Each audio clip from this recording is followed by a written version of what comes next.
Krishna is the most misunderstood God. जितना कृष्ण को misunderstood किया गया है ना, उतना मिसअंडरस्टूड किसी को भी नहीं किया गया। कृष्ण को लोग पूरी तरीके से समझ नहीं पाए हैं। बहुत लोग कृष्ण को माखन चोर ही बोलते रहते, जीवन भर माखन चोर वैसे करते रह गए। तो आखिर कृष्ण को इतना मिसअंडरस्टूड क्यों किया गया? आखिर कृष्ण को लोग क्यों समझ नहीं पाए? राम ही केवल प्रेम प्यारा, जान ले तो जानन निहारा। तो जानने का विषय है। हमारे जीवन में छल नहीं होना चाहिए। लेकिन कृष्ण लोगों ने तो काफी छल किया है। कृष्ण और राधा में प्रेम हुआ था और कृष्ण ने राधा से शादी नहीं की। रुक्मिणी माता शादी की, जो कि लक्ष्मी की अवतार थी, लेकिन राधा से शादी क्यों नहीं की? राधा मैया का और कृष्ण का विवाह नहीं हुआ, ये झूठ है। जो प्रेम है उसको प्यार में बदल दिया, जबकि प्यार और प्रेम में बहुत अंतर है। प्रेम संसार में हो ही नहीं सकता, प्रेम नहीं हो सकता है, और जिसको होता है तो वो मिलता नहीं है। तो आखिर सच्चा प्रेम क्यों नहीं मिलता है? मेरी फैमिली नहीं मान रही, मैं कैसे शादी करूं?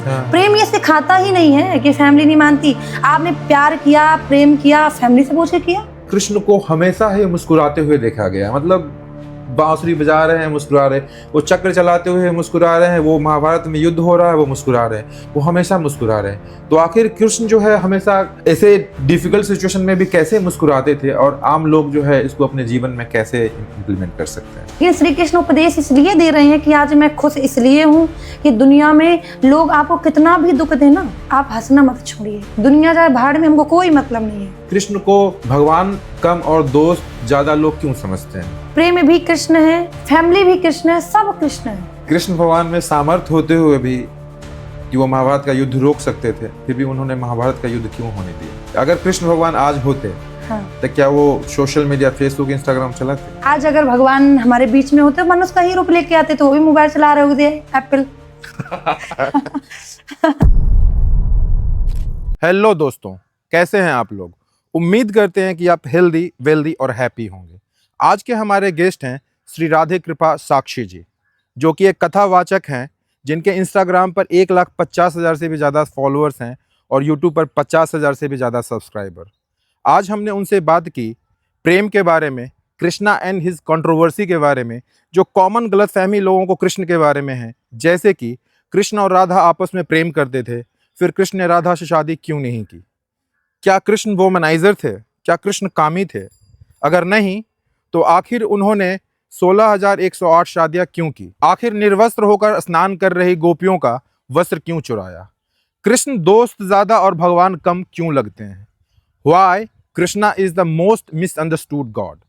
ये सारे क्वेश्चंस को हमने साक्षी जी से पूछा है, जिनका उन्होंने बहुत ही सरल तरीके से जवाब दिया है। मुझे उनसे बात करके बहुत ही अच्छा लगा। उम्मीद करते हैं कि आपको भी ये एपिसोड बहुत ही अच्छा लगेगा। इस एपिसोड को अंत तक जरूर देखें और मुझे कमेंट करके बताएं कि आपको इस एपिसोड में क्या अच्छा लगा और आपने इस एपिसोड से क्या सीखा। ऑल्सो आगे बढ़ने से पहले इस चैनल को सब्सक्राइब कर लें, ताकि हम आपके लिए बेहतर से बेहतर गेस्ट को लाते रहें और आपके लाइफ में वैल्यू ऐड करते रहें। Enjoy the show. Thank you.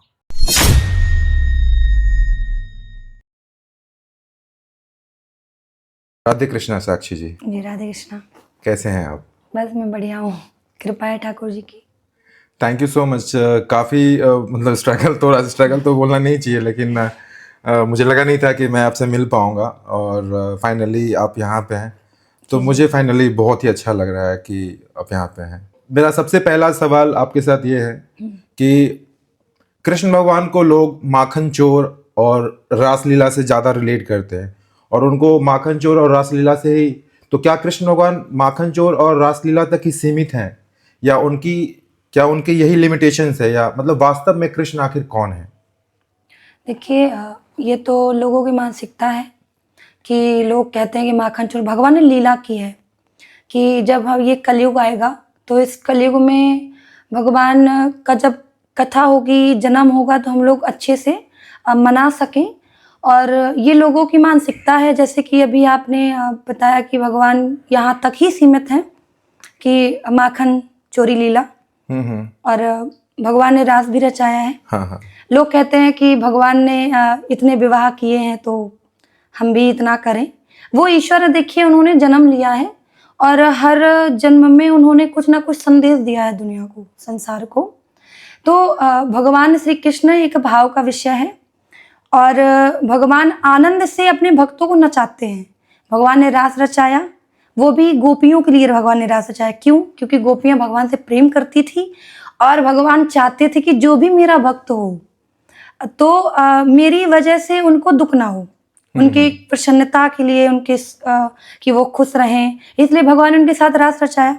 और दूसरी बात कि माखन भगवान ने क्यों चुराया? हाँ हाँ।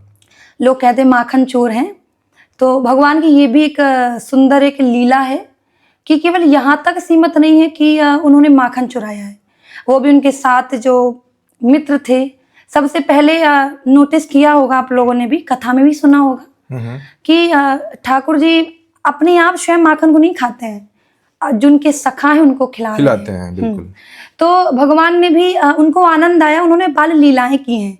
भगवान की उम्र बहुत कम थी तब उन्होंने बाल लीलाएं की हैं। और कहते हैं बच्चा जो होता है वो बालक जो होता है भगवान का ही स्वरूप माना गया है, तो वो जो बालक होता है वो छोटे में कुछ भी कर सकता है, लेकिन जब वो बड़ा होता है तब भगवान ने बड़े में ऐसा कोई कार्य नहीं किया है जो संदेश हमारे समाज के लिए बुरा जाए। हाँ, तो मतलब कृष्ण के बारे में मुझे लग रहा है ना कि मैं पर्सनली मैं कृष्ण भगवान का बहुत बड़ा फैन हूँ। फैन बोलना उनके लिए भी बहुत छोटा शब्द है। बिल्कुल बिल्कुल।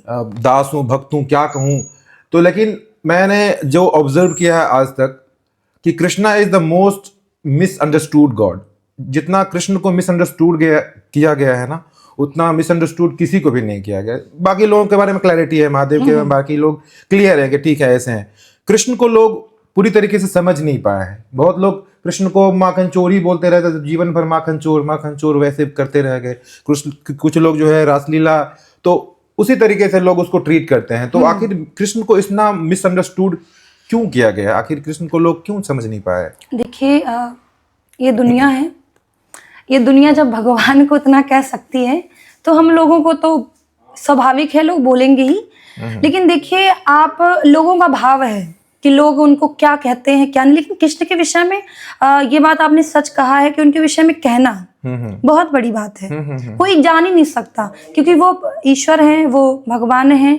और एक भाव है लोगों के अंदर, जैसे हमारे अंदर भाव है, हम सेवा करते हैं ठाकुर जी से, जितने भी जीवन की लाइफ की जितनी भी सारी बातें हैं तो ठाकुर जी से ही हम लोग शेयर करते हैं। लेकिन जैसे लोग बोलते हैं कि भगवान ये करते हैं, भगवान वो करते हैं, तो ये लोगों को नहीं समझा सकते हैं ना। कुछ तो लोग कहेंगे लोगों का काम है कहना। ये हम नहीं समझा सकते हैं लोगों को। लेकिन एक भक्त कभी भगवान की निंदा नहीं कर सकता। हाँ, जो सचमुच कृष्ण को जानता है, क्योंकि कृष्ण के विषय में क्या कहें, क्योंकि राम और कृष्ण में कोई अंतर नहीं है। राम ही केवल प्रेम प्यारा, जान ले तो जानन निहारा। तो जानने का विषय है। कृष्ण को हम जितना जानेंगे, जितना सुनेंगे, तभी भगवान को जान सकते हैं। अब वो भी हमारे जीवन में छल नहीं होना चाहिए। लेकिन कृष्ण भगवान ने तो काफी छल किया है। भगवान ने देखिए छल किया है, उनको एक छलिया भी बोला जाता है, मतलब छलिया बोला जाता है। लेकिन भगवान ने देखिए, आप किस भाव में भगवान को याद करते हो, किस भाव में आप भगवान को समझते हो, तो उसी रूप में भगवान ने लोगों को समझाया। लोग चाहते कि अब मान लीजिए जैसे हम लोगों के लाइफ में भी बहुत सारे ऐसे मोड आते हैं कि लोगों ने मेरे साथ बुरा किया तो मैं भी करूंगा, कहते हैं ना कि अरे सामने वाले ने मुझे इतना बुरा कहा है तो मैं भी बोलूंगा ना। तो ये क्या है, ये भाव है। तो कृष्ण जी ने भी उसी तरह से समझाया है लोगों को। जो लोग कहते हैं छलिया है, भगवान ने छल अगर किया है तो संसार को बचाने के लिए किया है। हाँ, धर्म के लिए, ये धर्म के लिए किया है, क्योंकि बिना धर्म के प्रभु ने कुछ भी कार्य ऐसा नहीं किया है। और अगर बिना धर्म के भगवान करते तब तो कथा भी नहीं होती और भजन भी नहीं होता। तो वही सब चीजें हैं, लोगों का काम है कहना। कहते हैं ना सबसे बड़ा रोग है, कहते हैं ना रोग क्या है, सबसे बड़ा रोग है कि लोगों का काम है कहना। अगर लोगों की बातों में ध्यान देंगे तो जीवन में कुछ नहीं कर पाएंगे। ये तो है। क्योंकि लोग आप कुछ भी करो, कितने भी अच्छे करो, लोग आप में दोष निकाल देते हैं। जब भगवान में लोग दोष निकालते हैं, ये सवाल जो हम लोग कर रहे हैं, कहीं ना कहीं लोगों के मन में डाउट्स है तो लोग शक तो करते हैं। वैसे ही एक अगला जो एक मिसकंसेप्शन जो कृष्ण के बारे में है वो ये है राधा को लेके, कि कृष्ण और राधा को लेके जो लोगों में मिसकंसेप्शन है, जो लोगों में मैं सुनता हूँ, बहुत लोगों का कहना है कि कृष्ण और राधा में प्रेम हुआ था और कृष्ण ने राधा से शादी नहीं की, रुक्मिणी माता शादी की जो कि लक्ष्मी की अवतार थी, लेकिन राधा से शादी क्यों नहीं की? देखिए पहली बात तो ये रॉन्ग है क्वेश्चन। कि लोग मतलब बोलते हैं कि कृष्ण और राधा का विवाह नहीं हुआ, जब कृष्ण राधा का विवाह हुआ है। ओके। ये उनका विवाह कब हुआ? जब कृष्ण जी बहुत छोटे थे। उस समय ब्रह्मा विष्णु भगवान शंकर ने उनका विवाह किया है। वृंदावन में ही। हाँ, वृंदावन में। तो वहां पर उन्होंने विवाह कराया है और राधा मैया ने ठाकुर जी को गोद में लेके भावरी पड़ी हुई थी। और ये लोगों की मानसिकता है कि राधा मैया का और कृष्ण का विवाह नहीं हुआ, ये झूठ है। विवाह उनका हुआ है और उनका विवाह किसने कराया? ब्रह्मा जी ने स्वयं कराया है। तो आखिर लोगों का इसमें मिसकंसेप्शन क्यों है? क्यों मैक्सिमम लोग समझते हैं कि राधा का कृष्ण के साथ शादी नहीं हुआ और राधा और कृष्ण को एक साथ शादी के बाद देखा भी नहीं गया है, मतलब वो रुक्मिणी के साथ ही टीवी सीरियल हो या कहीं भी हो। जी बिल्कुल। तो ऐसा क्यों है? ऐसा इसलिए है कि लोगों ने नहीं देखा है। आप तो जानते हैं ना कि जैसे प्रेम होता है, हाँ। वो मिलता नहीं है, ये तो पक्की, जिसे सच्चा प्रेम होगा। हाँ, सुना है, हमने भी सुना है और पढ़ा भी है। और जैसे एग्जाम्पल के रूप में कृष्ण और राधा, जैसे लोग कहते हैं उनका विवाह नहीं हुआ क्योंकि लोगों ने पुराणों को नहीं पढ़ा, शास्त्रों को नहीं पढ़ा है, लेकिन शास्त्रों में प्रमाण है। अगर आप शास्त्र खोल करके पढ़ेंगे, बड़े बड़े संतों से सुनेंगे, तो आपको पता चलेगा कि उनका विवाह हुआ है। और दूसरी बात, प्रेम का जो प्रेम है, आज के हमारे दुनिया में लोग प्रेम को एक गलत दिशा दे रहे हैं। प्यार का जो प्रेम है उसको प्यार में बदल दिया, जबकि प्यार और प्रेम में बहुत अंतर है, बहुत डिफरेंट है। क्या है थोड़ा सा बताइए। देखिए, प्रेम वो है कि हम उसको पाना नहीं चाहते हैं। जिससे हम प्रेम करेंगे, कभी हम ये नहीं चाहेंगे कि वो हमारे कहने अनुसार चले। जिससे हम प्रेम करते हैं, हम कभी नहीं चाहेंगे, क्योंकि प्रेम स्वतंत्रता का विषय है। वो ये चाहेगा वो खुश रहे, जहां भी रहे वो खुश रहे। प्रेम का ये स्वरूप है। तो आजकल के जमाने में तो मुझे लग रहा है फिर कोई ये प्रेम नहीं है, बिल्कुल नहीं है। प्रेम हो ही नहीं सकता दुनिया में, क्योंकि इस दुनिया में प्यार हो सकता है। क्यों? वो भी प्यार क्या है? आकर्षण। लोगों को देख के उसका काम अच्छा लग रहा है तो प्यार है। और प्रेम उसको कहा गया है कि उसके हृदय से प्रेम हो, शरीर का कोई मतलब ही नहीं है। लोग आज के समय में, कलयुग में, बॉडी देख के प्रेम कर रहे हैं। हाँ। कि अरे ये सुंदर है, इससे प्यार कर लो, इसके पास इतना धन है, पैसा है, इतनी प्रॉपर्टी है, उसके साथ विवाह कर लो। तो ये क्या? ये प्रेम नहीं हो सकता। जहाँ कंडीशन आ गया फिर बिल्कुल। देखिए, कंडीशन, प्रेम में कंडीशन नहीं होनी चाहिए। प्रेम में केवल निस्वार्थ होना चाहिए, क्योंकि प्रेम सेल्फिश नहीं हो सकता। और प्रेम कृष्ण ने और राधा ने किया है। और आज लोग रुक्मिणी मैया का नाम नहीं लेते जितना कृष्ण राधा का लेते हैं, क्योंकि उनका प्रेम पवित्र था। लेकिन आज के समय में पवित्र प्रेम होना बहुत बड़ी बात। मुझे तो नहीं लगा, मैंने कभी देखा भी नहीं है। जैसा आप एक्सप्लेन कर रहे हो, जैसा मैंने सुना है प्रेम के बारे में कि वो स्वतंत्रता देता है, वहां पे कोई कंडीशन नहीं रहता है। आप उसके बारे में, मतलब प्रेम को डिफाइन करना एक्चुअली तो बहुत मुश्किल है, लेकिन मैं शॉर्ट में ये समझता हूँ कि जिससे हम प्रेम करते हैं, हम उनके बारे में सोचते हैं, उनका ही भला सोचते हैं, अपने बारे में नहीं सोचते हैं। और वो सामने वाला का भी वो धर्म है कि वो अपने बारे में ना सोचे, वो हमारे बारे में सोचे, तो शायद वो प्रेम है। यही प्रेम का स्वरूप है। तो मुझे तो नहीं लग रहा है कि प्रेम एग्जिस्ट करता है आजकल के जमाने में। आज के समय में देखिए, मैंने अभी बताया आपको कि प्रेम संसार में हो ही नहीं सकता। प्रेम नहीं हो सकता है, और जिसको होता है तो वो मिलता नहीं है, ये भी सत्य है। ये इसके पीछे का क्या लॉजिक है? थोड़ा सा हटके लेकिन रिलेटेड भी है, क्योंकि राधा कृष्ण के बारे में भी जो नॉर्मल कंसेप्शन है वो कुछ वैसे ही है। तो आखिर सच्चा प्रेम क्यों नहीं मिलता है?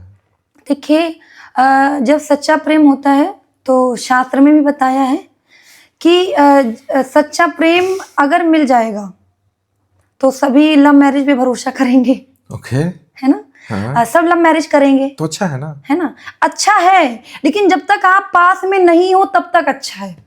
अच्छा। जब आप साथ में रहने लगोगे, प्रेम खत्म हो जाता है। उसी का नाम प्रेम है। इसलिए अलग हो जाओ। बिल्कुल, अलग लोग होते हैं, पक्की बात है।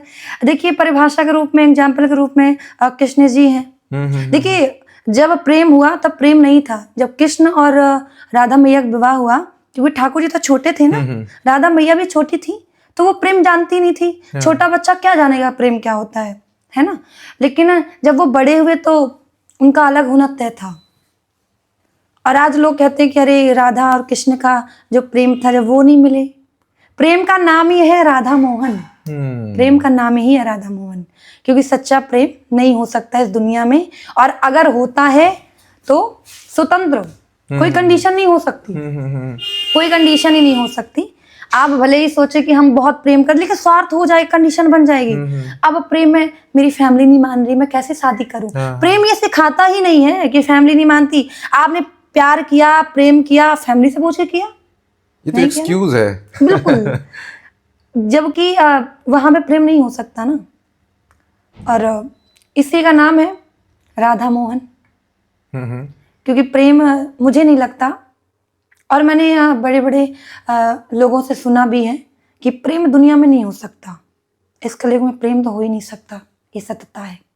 हाँ, ऐसा मुझे भी लगता, मुझे लगता था कि हो सकता है, लेकिन अभी करंट सिचुएशन में है कि मुझे लगता है कि नहीं, देखिए जिससे आप प्रेम करोगे ना, तो आप भले ही आप उसको समझाने की कोशिश करोगे ना, लेकिन अगर उसने एक गलती कर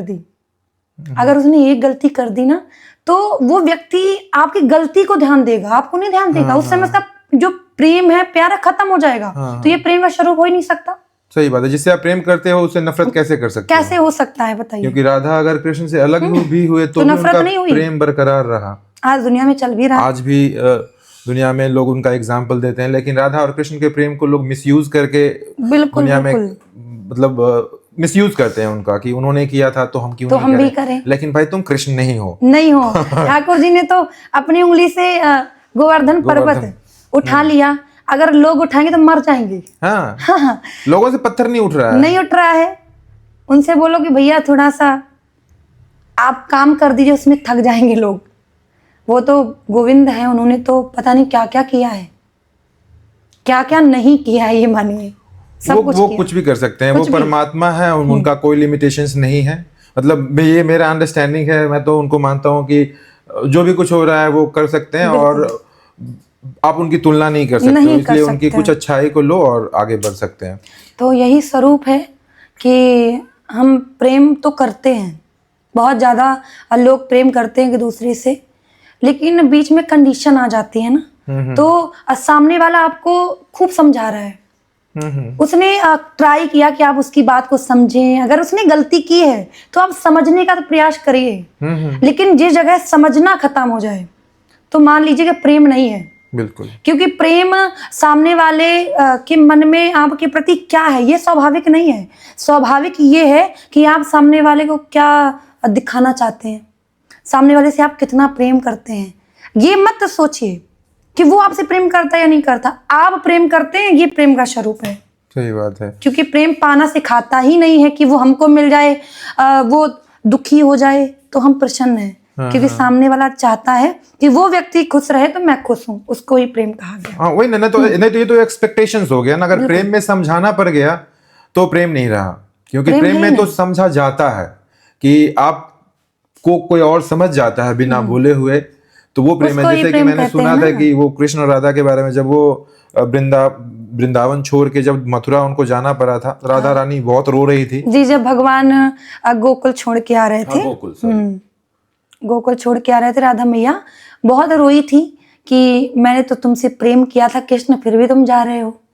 तो एक आप लोगों ने सुना भी होगा ना, एक बार तो राधा बन करके देखो, हाँ। मेरे सांवरिया, है ना। तो ये सच है कि राधे और कृष्ण के जैसा प्रेम दुनिया में नहीं हो सकता, ये सत्यता है। क्योंकि जहां पर समझाना आ जाए ना, तो वो प्रेम हो ही नहीं सकता। कैसे हो सकता है बताइए? समझना आ जाए तो कैसे प्रेम हो सकता कि वो आप उसको बार बार समझा रहे हो, नहीं मैं तुमसे प्रेम करता हूँ ना, मेरी बात तो मानो, मेरी बात सुनो। आप बार बार कांटेक्ट करने की कोशिश कर रहे हो, लेकिन वो बंदा नहीं सुन रहा है, बिल्कुल भी नहीं। वो ब्लॉक करके रखा है आपको। उसने आपको ब्लॉक कर दिया। उसने आपको ब्लॉक कर दिया। हाँ देखिए, दुनिया में यही चल रहा है, उसने आपको ब्लॉक कर दिया, जबकि प्रेम ये हो ही नहीं सकता। सही बात है। आपके लाइफ में कोई और आ गया, कहते हैं प्रेम भले ही आपके लाइफ में कोई और आ जाए, लेकिन अगर आप सच्चा प्रेम करते हो ना, तो आप उसको कभी ब्लॉक ही नहीं कर सकते, आप कभी नंबर ही चेंज नहीं कर सकते। बिल्कुल। कोई भी कंडीशन हो, कैसी सिचुएशन हो, कभी नहीं हो सकता। लेकिन ये मानिए कि वहां पर प्रेम नहीं था, स्वार्थ था। स्वार्थ, बिल्कुल। जब तक आप उसके साथ में रहे तब तक वो खुश है, और जैसे आप उसके लाइफ से गए, उसने आपसे कॉन्टेक्ट खत्म कर लिया। तो ये क्या है? मतलब ये तो बस वही है कि अब मतलब आप हमेशा बेहतर की तलाश में रह रहे हो। बिल्कुल बेहतर की तलाश में, बिल्कुल। या इधर वो मनी हो या मतलब ब्यूटी हो, कुछ भी हो, लेकिन आप बेहतर की तलाश में जा रहे हो जिसका कोई अंत नहीं है, तो आप फंसोगे लूप में ही, इनडायरेक्टली बिल्कुल। लोग फंस भी रहे हैं। क्योंकि आज के समय में क्या है, आज के समय में मनी हाँ है ना, क्योंकि मनी के बिना तो कुछ भी नहीं है लोगों की नजरों में। तो तभी तो मैं कहती हूँ ना, प्रेम में भरोसा मत करो, प्रेम हो ही नहीं सकता। हाँ। नहीं हो सकता प्रेम। लोग प्यार कर सकते हैं, वो भी सेल्फिश में आकर के, कुछ चाहिए, हाँ हाँ, रिटर्न में कुछ चाहिए इसलिए कुछ चाहिए प्यार भी कर उसको, रहे इसलिए हैं। उसको प्यार है। हम्म, और प्रेम में कुछ नहीं चाहिए, आप जहाँ खुश रहना चाहते हो आप रहो, आपको फुल आजादी, आप कहीं पर भी रहो। और ये प्यार करने वाले लोग जो प्रेम कृष्ण और राधा की उन पे डाउट करते हैं कि बिल्कुल डाउट उनका करते हैं। कि उनका है कि नहीं, उनका चक्कर था। कृष्ण के बारे में बहुत मिसकंसेप्शन में बहुत कुछ ज्यादा। शब्द अगर खराब हो जाए तो प्लीज आई एम सॉरी, लेकिन लोग उसको उसी तरीके से ट्रीट करते हैं कि यार उन्होंने किया तो मैं क्यों नहीं करूं। उनकी 16,000 रानियां थी, वो गोपियों के साथ रास कर रहे हैं, वो गोपियों का वस्त्र चुरा रहे हैं। तो कृष्ण के बारे में मतलब ये सब सारी चीजें हैं कि कृष्ण को लोग कुछ कुछ जो खराब मेंटलिटी के लोग हैं या जो उनको ना मानने वाले हैं, कृष्ण को वुमनाइजर तक भी बोलते हैं कि यार वो कामी है, उनको कुछ लेना देना नहीं है। तो तुमको 16,000 रानियों की क्या जरूरत है, तुम्हें वस्त्र जो चुराने तुम जो चुराए गोपियों के स्नान करते समय, उनको लोग गलत तरीके से देखते हैं। और वो रास लीला है, उनको भी लोग गलत तरीके से देखते हैं। तो आप इनके बारे में आपका क्या कहना है? देखिए, ये मैंने आपको स्टार्टिंग में बताया कि कृष्ण जी ने जो कुछ भी किया है तो अपने भक्तों के लिए किया है। ठीक है। अब जैसे लोग कहते हैं ना कि श्री कृष्ण ने 16,108 के साथ में विवाह किया है, कन्याओं के साथ विवाह किया है। तो पहली बात तो ये है कि उनका पहला विवाह रुक्मिणी मैया से होता है ना। हाँ। उनकी मुख्य 8 हैं, जैसे कि रुक्मिणी मैया हो गई, लक्ष्मणा हो गई, जामवंती हो गई, सत्यभामा हो गई, कालिंदी हो गई, कालिंदी यानी यमुना मैया, है ना। हाँ। तो इस प्रकार से उनकी 8 रानियां मुख्य बताई गई हैं। लेकिन जैसे बात अभी आपने बोला ना कि 16,108, हाँ, इसके बारे में लोग बातें करते हैं। तो 16,000 जो 100 हैं, तो वो भगवान श्री कृष्ण विवाह नहीं करना चाहते थे। उनको एक राक्षस से बचाने का प्रयास उन्होंने किया। जो भौमासुर नाम का एक राक्षस था, दानव, उन्होंने बंदी बना के रख लिया था उन कन्याओं को। ठीक है। जब भगवान श्री कृष्ण को पता चला तो भगवान श्री कृष्ण गए और भौमासुर से पहले तो निवेदन किया कि आप इन कन्याओं को छोड़ दीजिए। लेकिन भौमासुर ने कहा कि हमसे युद्ध करना पड़ेगा। तो भगवान ने कहा ठीक है भाई, अगर युद्ध करना चाहते हो तो ठीक है। तो युद्ध किया और भौमासुर को भगवान ने मार दिया, उनका वध हो गया। इसके बाद भगवान ने जब उन कन्याओं को वहां से निकाला तो भगवान ने कहा अब आप अपने अपने घर चले जाइए। लेकिन उन कन्याओं ने कहा कि जब एक बेटी घर से बाहर चली जाती है, कदम रख देती है, तो ये समाज जीने नहीं देता। और माता पिता भी गलत समझते हैं, क्योंकि एक बेटी को कोई नहीं समझ सकता। तो हम कहाँ जाएं, या हम अपने प्राणों को त्याग देंगे, क्योंकि हम अपने नगर को नहीं जा सकते, अपने माता पिता के पास नहीं जा सकते। तो भगवान ने कहा देखो, प्राणों को मत त्यागो। बोले आपने हमारी रक्षा की है, आपने हमको बचाया है, अगर आपने हमारे साथ विवाह नहीं किया तो हम अपने आप जो हमारे प्राण हैं खत्म कर देंगे। तब भगवान ने उनके साथ विवाह कर लिया साथ में, मतलब उनका सोशल स्टेटस बचाने के लिए बिल्कुल कि उनको बदनामी ना झेलना पड़े, कि ये तो उनको बंदी बना के बहुत सारी बातें करते हैं। बहुत ज्यादा हमारे समाज में बहुत सारी बातें आती हैं लोगों के बीच में, जो कि लोग गलत तरीके से रखते हैं सामने। तो मैंने बताया ना आपको, सबसे बड़ा रोग है लोगों का काम है कहना। तो हम हर किसी को नहीं समझा सकते हैं, कितना भी प्रयास आप कर लीजिए समझाओ नहीं, मैंने तो बहुत ट्राई किया है, बिल्कुल नहीं समझा पाओगे। हाँ, तो यही सब चीजें हैं। तो लोगों की बातों में ना ध्यान दिया जाए। भगवान ने जो कार्य किए हैं ना, गोपियों के साथ रास भी रचाया है, और जो लोग कहते हैं ना चीर हरण, हाँ, भगवान ने वस्त्रों को चुराया, तो इसका भी एक रीजन था। उस वस्त्रों का क्या है ये मुझे भी समझना है। ये रीजन था कि गोपियां यमुना मैया में प्रतिदिन स्नान करती हैं निर्वस्त्र होकर के, है ना। तो भगवान ने विचार किया कि ये निर्वस्त्र होकर के यमुना में स्नान करती हैं, और स्त्री को निर्वस्त्र होकर स्नान नहीं करना चाहिए, उससे वरुण देवता को क्रोध आ जाता है ना। तो भगवान ने कहा कि ऐसे तो ये गोपी मानेंगी नहीं। गोपियों को भगवान ने पहले समझाया, लेकिन गोपियां नहीं समझी, क्योंकि गोपियां भगवान को पाना चाहती थी कि मैं पति के रूप में श्री कृष्ण को प्राप्त कर सकूं और भगवान श्री कृष्ण के साथ विवाह हो जाए, क्योंकि उन्होंने ही अपना सर्वस्व प्राण मान लिया था। तो भगवान ने कहा कि ऐसे तो मानेंगे नहीं। कहते ना, जब कुछ लीला करना पड़ेगा, जब सीधे घी से उंगली ना निकले तो टेढ़ी करनी पड़ती, कहावत सुनी होगी हाँ आपने। हाँ तो वही है, भगवान ने जैसे गोपियां स्नान करने गई यमुना मैया में, तो भगवान ने वस्त्रों को चुरा लिया। और जब वस्त्रों को चुराया तो सभी गोपियां ही, मतलब बाहर नहीं आई, प्रयास किया बाहर आने के लिए। हाँ। तो जब देखे कि वस्त्र नहीं है, कहाँ गए, तो वो गोपियां जानती थी कि मेरे वस्त्र कृष्ण ही चुरा सकता है। वो समझ गई, उन्होंने बुलाया भी कि देखो कृष्ण, जो तुम कहोगे ना मैं सब करूंगी, लेकिन आप हमारे वस्त्रों को दे दो। भगवान ने कहा कि पहले तो वचन दो कि निर्वस्त्र होकर के स्नान नहीं करोगी। वचन दिया, तब भगवान जी ने उनको वस्त्र वापस किए हैं। तो ये एक देखिए, हर काम के पीछे भगवान का एक धर्म जुड़ा हुआ है। अब लोगों के विषय में देखिए, जो अधर्म पर है ना, वही लोग ऐसी निंदा करते हैं। जो धर्म मार्ग पर होंगे वो निंदा नहीं कर सकते हैं, बुराई कर ही नहीं सकते भगवान की। बुराई का ये मतलब डाउट्स तो लेकिन लोगों को हो सकता है ना, देखिए मतलब जो डाउट धर्म तो पे होता उनको है। हाँ आप अच्छा काम करोगे ना, तभी लोग डाउट करेंगे। हाँ हाँ आप बुरा करोगे तो वो स्वाभाविक है हाँ हाँ है हाँ ना। लेकिन अगर आप अच्छा काम कर रहे हो ना, कि हम ये कर रहे हैं, आप धर्म का काम कर रहे हैं, तो लोग डाउट करेंगे, स्वाभाविक बात है। आप लोगों को नहीं समझा सकते, बिल्कुल नहीं समझा सकते हो। तो यही है कि अपने आप को शांत कर लो, यही है। लोगों की बातों में हम कब तक पढ़ेंगे, केवल समझा सकते हैं और कुछ भी नहीं। तो वो सीख के लिए था, उनको बिल्कुल सिखाना बिल्कुल, था। ये समाज को एक उपदेश दिया है हाँ हाँ कि कभी भी स्त्री को निर्वस्त्र होकर के किसी भी आप तीर्थ में जाएंगे, आप त्रिवेणी में भी कल के लिए जाएंगे स्नान करने के लिए, भी माघ का महीना भी चल रहा था। हाँ। तो जनवरी में मेला भी लगता है, तो वहां पर भी लोग निर्वस्त्र होकर के स्त्रियां वो कर सकती है ना, हाँ हाँ हाँ। स्नान कर सकती हैं, लेकिन नहीं किया, क्योंकि उन्होंने उपदेश दिया ना, ये नहीं करना है। नहीं करना है। ओके। इसमें भी कोई ना कोई रीजन होता है। हाँ, उनमें तो लीला है ही, वही बात ना लोगों को समझाना है कि उनका तो पता है कि वो परमात्मा है, वो नॉर्मल भगवान भी नहीं है, तो वो कोई भी काम ऐसा नहीं करेंगे। ऐसा बोला गया है कि कृष्ण को शास्त्र की जरूरत नहीं है, वो जो बोलते हैं वही शास्त्र है। उनको धर्म की जरूरत नहीं है, उनके जुबान से जो निकल गया वो धर्म ही है। तो वो डाउट करने लायक तो नहीं है, लेकिन हम लोग आम जनता हैं, हम लोग आम पब्लिक हैं, हम लोग काफी तुच्छ इंसान है। अगर सिंबल साधारण भाषा में बोले तो हमारे पास ज्यादा लॉजिक नहीं है, और वो लॉजिक से परे इंसान है, तो हमारे पास डाउट्स आते हैं।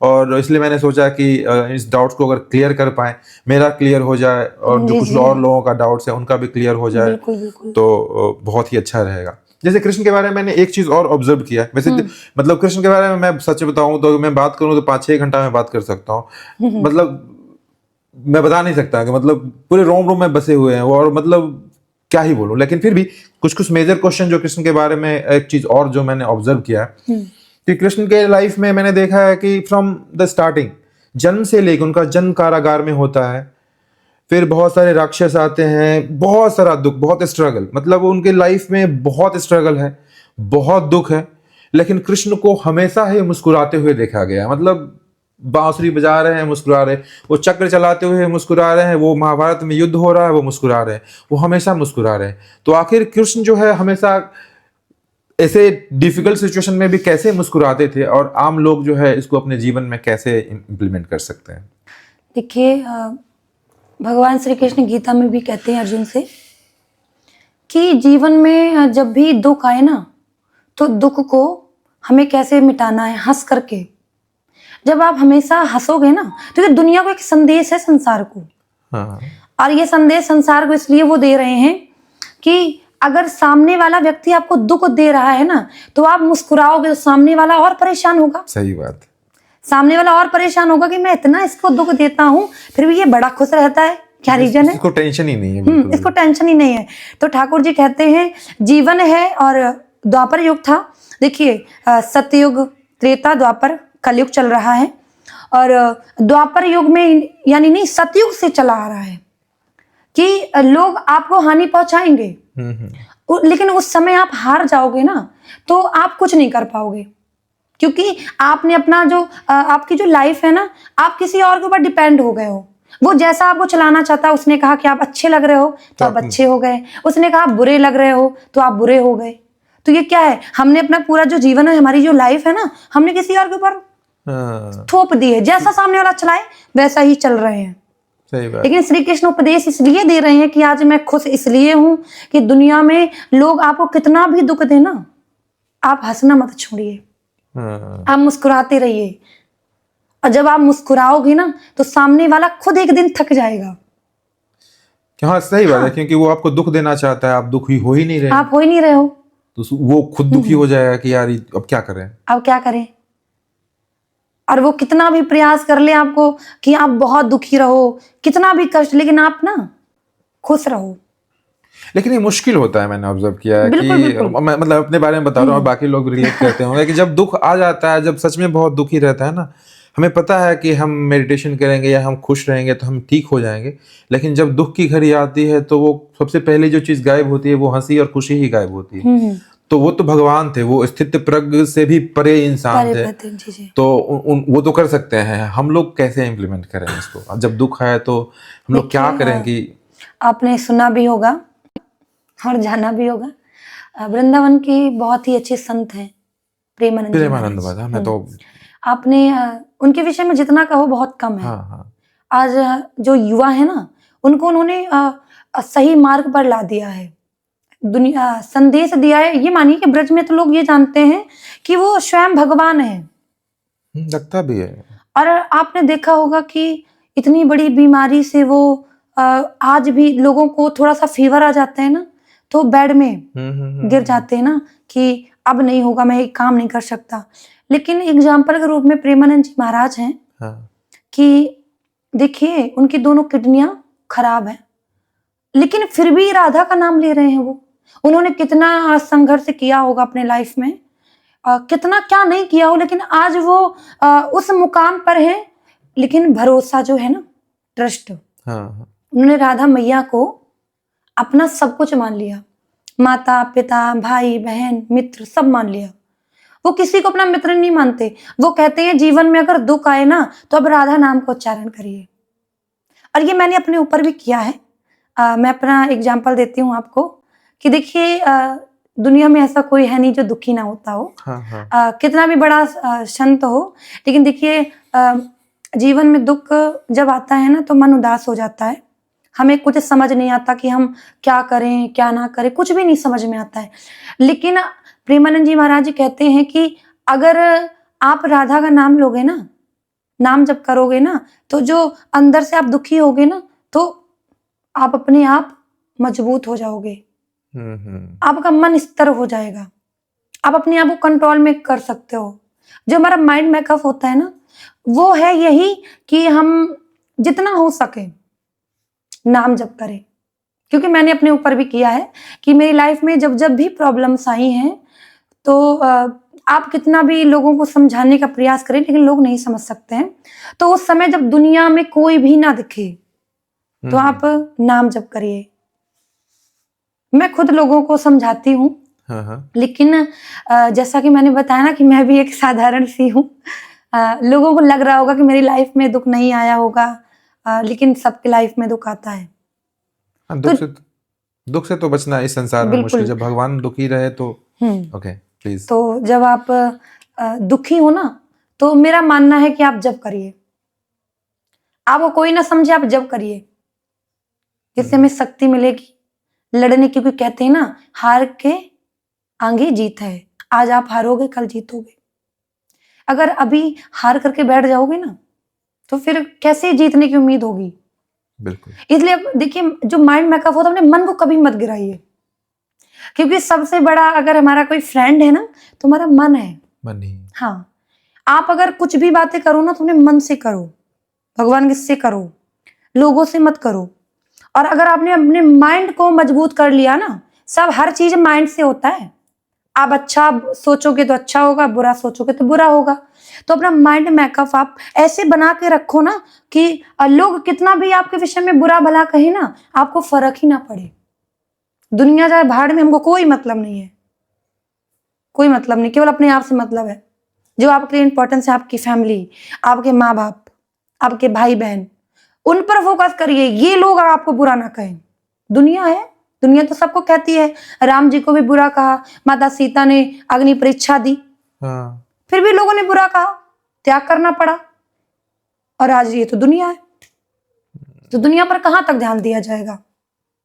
तो ये हैं चीजें कि हम और आप भी अपने धर्म पर चल करके ही सारे काम करें तो अच्छा है, लोगों की बातों में आना ही नहीं है।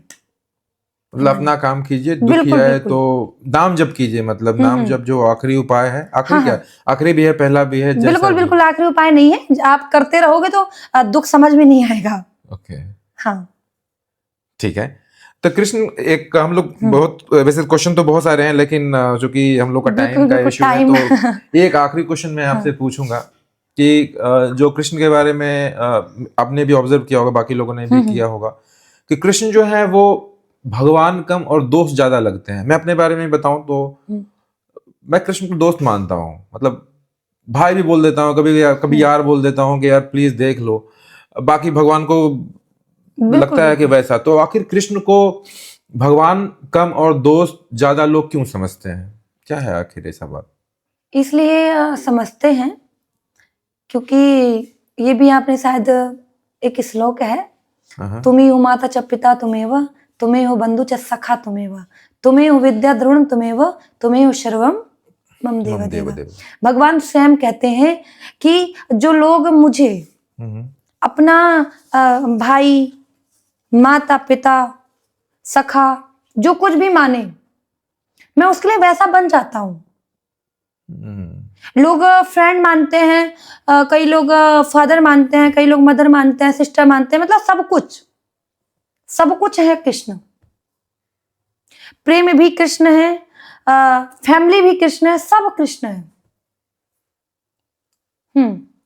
सब कृष्ण है। अब जिस रूप में उनको मानो हम्म वैसे वो प्रतीत होते हैं। वैसे प्रतीत होते हैं। तो मेरे लिए दोस्त हैं, शायद किसी के लिए भगवान हो, किसी के लिए पिता होंगे, लेकिन उनका कैरेक्टर जो इतना हंसमुख है ना, और वो इतने चिल रहते हैं, और ये रास लीला है, गोपियों से रिलेटेड चीजें हैं, कहीं ना कहीं वो उनका प्रभाव रहता है, लगता है कि अपना टाइप का आदमी है, लेकिन हाँ, अपना टाइप का आदमी नहीं यार, वो परमात्मा है। तो ये सारी चीजें हैं। तो ठीक है, पॉडकास्ट का आज ये हम लोग ऑलमोस्ट सारे क्वेश्चन को कवर कर लिए हैं जी, जी। For today. और एक आखिरी जो है वो क्वेश्चन नहीं है, मतलब वन लाइनर मैं आपसे कुछ सवाल करूंगा जिसका जवाब लंबा नहीं देना है, मतलब होता है ना, दो तीन बिल्कुल, लाइन, एक बिल्कुल, दो लाइन बिल्कुल। में आप उसको कंक्लूड करके आप हमें बता सकते हैं कि राधा कृष्ण का रिश्ता जो है वो प्रेम है या भक्ति? जहां पर प्रेम होगा वहीं भक्ति होगी, क्योंकि प्रेम नहीं है तो भक्ति कैसे हो सकती है। ओके, ठीक है। एक काफी इंपॉर्टेंट क्वेश्चन है कि कृष्ण भगवान में सामर्थ्य होते हुए भी कि वो महाभारत का युद्ध रोक सकते थे, फिर भी उन्होंने महाभारत का युद्ध क्यों होने दिया? उन्होंने मना किया था, मना तो किया था। युद्ध ना हो। लेकिन अगर कोई सही एडवाइस दे रहा है, ये तो आपके ऊपर है ना, क्योंकि उस समय भगवान बन करके नहीं आए थे। उस समय वो साधारण एक व्यक्ति बन के आए थे। अगर मैं आपसे कह रही हूं कि आप ये काम मत करिए, अब आपकी मर्जी है ना, हाँ, आप करोगे या नहीं करोगे। हमारा कहना कर्तव्य, हमने आपसे कह दिया कि आप ये मत करिए, गलत है ना। अब आप करना चाहते हो तो उसमें क्या, कौन क्या कर सकता है। तो उन्होंने मतलब चेतावनी दे दी कि भाई मत करो, बिल्कुल। और अगर नहीं माने तो क्या क्या ये उचित है? अगर रियल लाइफ में देखा जाए, अगर मैं किसी को बार बार समझा रहा हूँ कि भाई ये गलत है, मत करो, अगर वो ना माने तो क्या शस्त्र उठाना उचित है?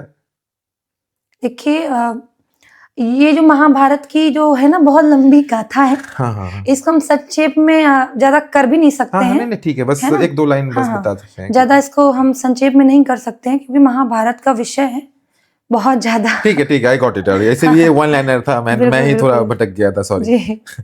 अच्छा, अगर आज का यूथ जो है अगर कृष्ण से सीखना चाहे तो वो क्या सीख सकता है कृष्ण से? देखिए, कृष्ण तो पहले आपको समझाएगा। कृष्ण सबको समझाते हैं कि युद्ध मत करो। जब आप बार बार लड़ने की कोशिश करोगे तो फिर क्या, शस्त्र तो उठाना पड़ेगा, वो भी धर्म के लिए। धर्म के लिए शस्त्र उठाना गलत नहीं है। जहां पर लोग हमारे धर्म की बुराई करें, निंदा करें, भगवान की बुराई करें, तो वहां पे शस्त्र उठाना स्वाभाविक है। और अर्जुन क्षत्रिय धर्म में थे, तो आप तो जानते हैं कि क्षत्रिय धर्म में शस्त्र उठाना यानी रक्षा करना, हाँ, हाँ। उसका उत्तरदायित्व है। तो धर्म के लिए शस्त्र उठाया जा सकता है। उसने उसके बाद मतलब उससे पहले भी उन्होंने वार्निंग दी थी पहले कि भाई शांति से समझ लो, लेकिन अगर नहीं समझे और बात धर्म की हो तो शस्त्र उठाना जायज है। जैसे कि मान लो फॉर एग्जांपल कि अगर मान लो कोई लड़की है जिसके साथ बदतमीजी अगर लोग कर रहे हैं तो लोग पहले हम उनको समझाएंगे, और अगर वो नहीं समझते हैं तो हाँ उनकी रक्षा करने के लिए अगर हमें शस्त्र उठाने की जरूरत पड़े हमें वहां पे आवाज उठानी चाहिए। वहां पे हमें आवाज उठानी चाहिए जहां गलत हो रहा हो। भले ही आपकी बहन नहीं है, आपकी बेटी नहीं है, लेकिन आपके सामने कोई खड़ा है, बहुत परेशान है, तो ये हिंदू का एक धर्म है, कर्तव्य है कि उसकी रक्षा करना चाहिए। जो अगर निसहाय है उनको सहायता की जरूरत है तो सहायता करनी चाहिए। बिल्कुल, तभी हमारा धर्म रुका हुआ है। आज हमारा सनातन धर्म तभी तो रुका हुआ है। ठीक है, एक आखिरी सवाल है, काफी इंटरेस्टिंग हो सकता है कि अगर कृष्ण भगवान आज होते तो क्या वो सोशल मीडिया, फेसबुक, इंस्टाग्राम चलाते? कलयुग है। कलयुग में कैसे हो सकते हैं? देखिए उनका भी युग बना हुआ है। इमेजिनेशंस के मान लो कृष्ण अगर हैं और या द्वापर युग में ही मान लो इंस्टाग्राम फेसबुक चल रहा है, देखिए इस कलयुग में भगवान आएंगे तो मनुष्य का रूप लेकर के आएंगे और आएंगे। जब कलयुग की उम्र पूर्ण हो जाएगी ना तब भगवान आएंगे। तो भगवान देखिए द्वापर युग में भगवान मनुष्य का रूप लेकर के आए हैं, त्रेता युग में भी राम जी मनुष्य का रूप लेकर के आए थे। तो जैसे कलयुग है, आज हम लोग सोशल मीडिया चला रहे हैं, फेसबुक, व्हाट्सएप, है ना, सब चला रहे हैं, इंस्टा वगैरह। लोग अब ये मानिए कि वही सब कुछ है। सोशल मीडिया नहीं है तो मनुष्य का जीवन ही नहीं है, ये मानिए। तो आज अगर भगवान हमारे बीच में होते तो मनुष्य का ही रूप लेके आते, तो वो भी मोबाइल चला रहे होते, एप्पल। वो भी पोस्ट करते हैं, पता चला कि हाईएस्ट फॉलोअर्स उन्हीं का रहता है शायद। बिल्कुल। ना उनका होता नहीं। कैसे होता? वो मनुष्य का रूप बना के आएंगे ना। हाँ, मनुष्य का रूप भी बनाएंगे, तो वो जैसा कर्म करेंगे वैसा ही होगा। लेकिन उनका तेज तो रहेगा ना, जैसे कृष्ण रूप में आए थे तो वो मनुष्य रूप में ही आए थे, राम नहीं तेज रहेगा, लेकिन वो तेज दिखाएंगे नहीं। लोग समझ नहीं सकते वो भगवान है। राम जी ने जन्म लिया, राम जी को कोई समझ नहीं पाया कि भगवान है। अगर लोग समझ जाते तो वो 14 वर्ष के लिए वनवास क्यों जाते? अयोध्यावासी क्यों जाने देते? आप तो ईश्वर हो, आप तो यहाँ से ही सब कुछ कर सकते हो, रावण को मार सकते हो। तो यही सब चीजें हैं। ठीक है, हम लोग क्वेश्चन को इन शॉर्ट कंप्लीट कर लिए हैं। और तो थैंक यू सो मच, बहुत बहुत धन्यवाद कि थैंक यू, वेलकम। तो यही सब चीजें हैं, ठाकुर जी कृपा होती है तभी। ठीक है, आप इसको एंड कर दीजिए अपने हिसाब से। देखिए मैं तो लोगों को एक ही संदेश देना चाहती हूँ आपके चैनल के माध्यम से कि जीवन में अगर आप किसी से जुड़ रहे हैं ना तो उसको समझने का प्रयास करिए। अगर सामने वाला कोई गलती भी कर रहा है तो आप उसको समझने का प्रयास करिए कि क्यों ऐसा हुआ। और दूसरी बात कि आपके लिए सबसे पहले आपकी फैमिली है, आपके माँ बाप हैं, आपके भाई बहन हैं, तो उनमें आपको फोकस करना है। लोग, दुनिया है, दुनिया आपके विषय में क्या क्या कह रही है, आपको फोकस नहीं करना बिल्कुल भी। मैं यही संदेश देना चाहती हूँ जो भी युवा हैं, और कि आज लोग दुनिया वाले क्या कह रहे हैं, और उनके युवाओं के माता पिता को भी मैं संदेश देना चाहती हूँ कि लोगों की बातों में कभी मत आए। अगर आपका बेटा पढ़ना चाहता है तो उसको पढ़ाइए, आपकी बेटी पढ़ना चाहती तो आप उसको पढ़ाइए, लोगों की बातों मत आइए। क्योंकि लोगों का काम है कहना और हम लोग मानते हैं, और जब मानेंगे फिर क्या होगा? सही बात, व्यक्ति सक्सेस नहीं हो सकता है। डाउटफुल रहेंगे हमेशा डाउट। और फिर वो पीढ़ी है ना चली आती है, आपने अपने बच्चे के साथ क्या वो उसके साथ करेगा, ऐसे कंटिन्यू चलता रहता है। Thank you so much for watching this video till the end. अब आपको 3 काम करना है। पहला, सबसे पहले तो इस चैनल को सब्सक्राइब कर लें। दूसरा, मुझे कमेंट करके बताएं कि इस एपिसोड में आपको क्या अच्छा लगा और क्या घटिया लगा, ताकि हम सेम मिस्टेक को रिपीट ना करें और आपको एक बेहतर वैल्यू प्रोवाइड कर सकें। तीसरा, किसी एक इंसान को इस एपिसोड को शेयर करें, क्योंकि one conversation might change someone's life. Thank you so much. See you in the next video.